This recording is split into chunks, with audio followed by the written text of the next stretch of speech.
গুই সাপ জাতীয় একটা প্রাণীর কথা সহিহ বুখারীতে এসেছে, যেটা আমাদের বাংলাদেশে অনেক এলাকায় সান্ডা বলে থাকে।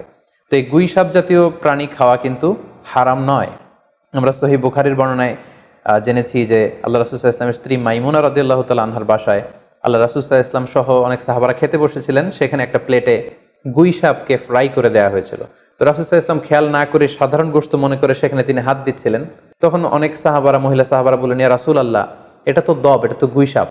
এই কথা শুনে আল্লাহ রাসূল সাল্লাল্লাহু আলাইহি ওয়াসাল্লাম সেখান থেকে হাতটা সরিয়ে নিলেন।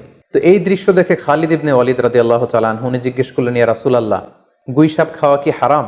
হারামুন আদ-দাব্বু ইয়া রাসূলুল্লাহ, আপনি যে হাত সরিয়ে নিলেন, গুই সাপ খাওয়া কি হারাম?